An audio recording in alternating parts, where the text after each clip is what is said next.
আমি একজন মাওলানা, title pass করেছি, অতএব আমি জানি কুরবানি কোন পশুতে হয় কোন পশুতে হয় না। অতএব একটা রাষ্ট্র আইন যদি হয়ে থাকে যে 14 বছরের ঊর্ধ্বে কোনো জবাই করা যাবে না যে পশুকে, সেই পশুকে রাষ্ট্রীয় মর্যাদা দিয়ে দিক না, তাকে সবাই সেলুট করুক না, তাকে আনন্দে উৎফুল্লে রাখুক না, আমাদের কোনো যায় আসে না, আমার কোনো যায় আসে না। কুরবানির ঈদ হাদিস কোরআন অনুযায়ী আরও অনেক পশু আছে, তাদেরকে জবাই করে কুরবানি দেওয়া যায়। ভারতবর্ষ, পশ্চিমবাংলা আমাদের অপশান আছে অনেক, আমরা সেই অপশান অবলম্বন করব।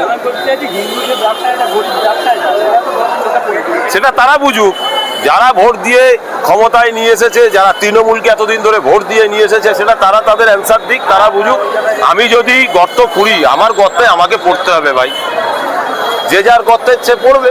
ও বৃহত্তম স্বার্থের জন্যই তো মাননীয় মমতা ব্যানার্জি বিজেপির হাতে রাজ্যটাকেও তুলে দিয়েছে, এটাও স্বীকার করুক না। কেন স্বীকার করছেন না? এটা তো ক্লিয়ার, আমরা তো বলেছি, ভোটের আগেও বলেছি, ভোটের পরেও বলেছি, আজও বলছি। বিজেপি আর তৃণমূলের যে সেটিং ছিল, আরএসএস এর সঙ্গে যে চুক্তিনামা ছিল, দেখুন সেই চুক্তিনামা অনুযায়ী বিজেপির হাতে রাজ্যটাকে তুলে দিয়েছে প্ল্যান মাফিক এই দিদিমণি। না হলে তার 80টা বিধায়ক নাকে সরিষার তেল দিয়ে ঘুমাচ্ছে, বাংলার নাগরিক বেনাগরিক হচ্ছে, আর তারা নাকে সরষের তেল দিয়ে ঘুমায়। এটা তো পরিষ্কার, দুধ কা দুধ পানি কা পানি হয়ে যায়। প্রতারণার দায়ে শুভেন্দু অধিকারীকে বলবো, এই মাননীয়া সহ তার দলবলের লোকজনদেরকে ইমিডিয়েটলি গ্যারেজ করবে। ইতিমধ্যে দেখা গেছে অভিষেকের 17টি বাড়ি ইলিগাল পাওয়া গেছে, কলকাতা কর্পোরেশন তাদেরকে ভাঙার চিঠি দিয়েছে, কি বলবে? দেশের আইন আছে, দেশের সংবিধান আছে, আইন সংবিধান অনুযায়ী চলবে। কারুর 17টা বাড়ি, কারুর 50টা বাড়ি, কেউ হাই সোসাইটি, কেউ নিজেকে রাজ সন্তান বলে মনে করতো, ক্লিয়ার হয়ে যাবে। আইন আইনের পথে চলবে, সংবিধান সংবিধানের পথে চলবে। তাতে আমি হলেও আমারও গলার উপর দিয়ে যাবে, কোনো পরোয়া নেই। কেউ যদি অসাংবিধানিক কাজ করে, তার অসাংবিধানিক কাজকে সাংবিধানিক করানোর জন্য দেশ রাষ্ট্র যে ব্যবস্থা নেবে, সেই রাষ্ট্রের ব্যবস্থার পক্ষে আমরা আছি, আমরা থাকবো। প্রশাসন যদি ভয় না করতো, একটা শ্রেণীর মানুষ বলতো পুলিশ তুমি উর্দি ছাড়ো, তৃণমূলের ঝান্ডা ধরো, তার বিরুদ্ধে কেন পুলিশ সমমোটো কেস করেনি? ক্লিয়ার। আপনি নিজেই ভাবুন, সারা রাজ্যের মানুষকে ভাবার জন্য বলবো।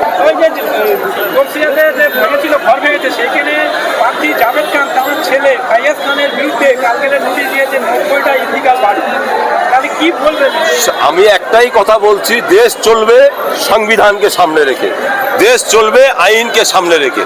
অতএব যারাই আইনের বিরুদ্ধে যাবে, আমি গেলে আমাকেও ছাড়বেন না।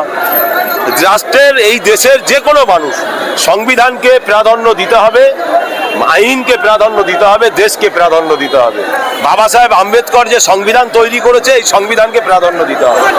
কর্পোরেট বিজনেসম্যানদের দল, তারা কর্পোরেট জগতেই আছে। আমরা মানুষের স্বার্থে, দেশের স্বার্থে, দেশের জনগণের স্বার্থে রাজনীতি করতে এসেছি। আজকের SIR এর প্রবলেমে গ্রাম বাংলার সাধারণ খেটে খাওয়া বাঙালি নাগরিক তারা ভুগছে, তাদের জন্য আমরা রাজপথে। আজকের হকার ভাইদের উপরে যেভাবে অত্যাচার শুরু হয়েছে, তাদের হকার উচ্ছেদের বিরুদ্ধে আমরা আজকের রাজপথে। আমরা দেশের জনগণের স্বার্থে রাজনীতি করি। আমরা ভোটে জিতলেও দেশের জনগণের স্বার্থে আছি, থাকবো। ভোটে হারলেও দেশের জনগণের স্বার্থে আছি, থাকবো। আমাদের রাজনৈতিক এজেন্ডাটাই হচ্ছে মানুষের স্বার্থে। অতএব যারা কর্পোরেট স্টাইলে টাকা দিয়ে টিকিট নিয়ে জিতেছেন, তারা মানুষের স্বার্থে থাকবেন না থাকবেন সেটা তাদের ব্যক্তিগত ব্যাপার। আর আপনি যে দলের নাম করছেন, এই দল তো আমরা বহুদিন ধরে বলে আসছি যে 2026 নির্বাচনের পর এই দল আর থাকবে না। কারণ এই দল RSS এর হাতে বিক্রি হয়ে গেছে, বিজেপির হাতে বিক্রি হয়ে গেছে। অতএব সে দল তো আজকের পরিষ্কার দেখুন না, উপনির্বাচন পুষ্পা ঝুঁকেগা নেই, পুষ্পা তো আন্ডারগ্রাউন্ড হয়ে যাচ্ছে, তো বোঝাই যাচ্ছে। তো এটা পরিষ্কার, দুধ কা দুধ পানি কা পানি। বাংলার নাগরিককে বলবো, বিচার বিশ্লেষণ আপনার কাছে। কারা ময়দানে আছে, কারা আপনার জন্য লড়াই করছে, কারা আপনার জন্য কথা বলছে, সেটা আপনি ফলো করুন। পীরজাদা নওশাদ সিদ্দিকী 42 দিন জেল খাটলো, পীরজাদা নওশাদ সিদ্দিকী মানুষের স্বার্থে লড়াই করলো, পীরজাদা নওশাদ সিদ্দিকী রাজনীতির ময়দানে এসে জনগণের স্বার্থে নিজের মা বাবাকে গাল খাওয়ালো। সেই নওশাদ সিদ্দিকীকে বাংলার নাগরিক ভুলে গেল, এটা ভাববেন না আপনি? অতএব এখনো সময় আছে। বাংলার নাগরিককে বলবো, শুভ বুদ্ধি সম্পূর্ণ মানুষ আপনারা, হিন্দু মুসলিম দলিত আদিবাসী সকলের জন্য। যে ব্যক্তি রাজপথ দখল করে রেখেছে, রাজপথে আন্দোলন করছে, যে ব্যক্তি অসহায় নিপীড়িত লাঞ্ছিত বঞ্চিত মানুষের জন্য, যে ব্যক্তি আজকের দিনে দাঁড়িয়ে বুলডোজারের বিরুদ্ধে লড়াই করছে, সেই নওশাদ সিদ্দিকীর সঙ্গ দেবেন কি দেবেন না আপনি ভাবুন। ব্যাট আপনার হাতে, কিভাবে চালাবেন আপনি চিন্তা করুন। নির্বাচন কমিশনার যে কথা, সেই কাজ তো হয়নি। নির্বাচন কমিশনার তো বলেছিল 2002-এ যাদের নাম আছে তাদের নামে কোনো সমস্যা নেই। নির্বাচন কমিশনার বলেছিল যাদের বাবা মায়ের নাম আছে তাদের কোনো সমস্যা নেই। তাহলে আজকের দিনে কেন সমস্যা হচ্ছে? নির্বাচন কমিশনার ঠিক করুক, সে জনগণের না সে বিজেপির, সে নিজে ঠিক করুক। আমরা জনগণের কাছে রায় তুলে দিয়েছি। সোশ্যাল মিডিয়ার যুগ, জনগণ সব দেখছে। সরকার গঠন হলো, তার 1-2 দিনের মধ্যেই আবার এই নির্বাচন কমিশনারেরই কোনো মানুষ সরকারের উপদেষ্টায় বসছে। এটা গ্রাম বাংলার সাধারণ খেটে খাওয়া মেহনতি মানুষ, বাংলার শিক্ষিত বুদ্ধিজীবী মানুষ, তারা বিচার বিশ্লেষণ করুক না। সব বিচার আমাদের কেন করতে হবে? সব কথা নওশাদ সিদ্দিকী দলের লোকেদের কেন বলতে হবে? বাংলার সাধারণ নাগরিক তারা জবাব দিক আগামী দিন কোথায় যাচ্ছে কি হচ্ছে। কংগ্রেস সমাজের মানুষের কাছে একটা মিথ্যা বার্তা ছড়াচ্ছে।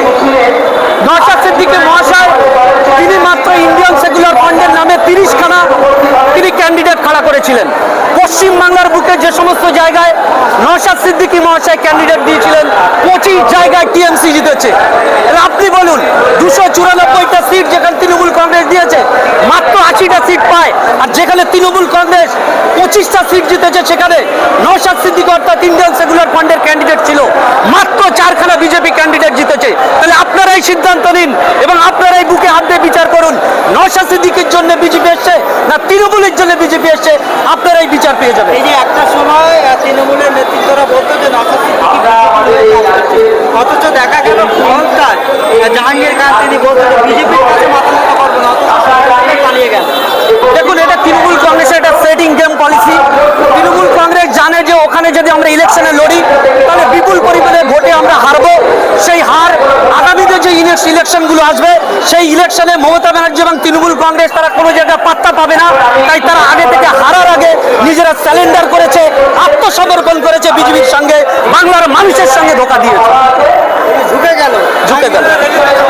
এটা আমরা মনে করছি ওনাদের রাজনৈতিক স্ট্যান্ড হতে পারে। আমরা মনে করছি যে জাহাঙ্গীর খান হয়তো তৃণমূল বিজেপির কাছে আত্মসমর্পণ করেছে এবং আগামী দিনে তার রাজনৈতিক পরিস্থিতি এবং রাজনৈতিক ক্যারিয়ারকে স্ট্রং রাখার জন্য তিনি তার ব্যক্তিগত সিদ্ধান্ত নিতে পারে, এটাও হতে পারে। তবে যেটাই করুক না কেন, বাংলার মানুষের সঙ্গে তারা ধোঁকা দিয়ে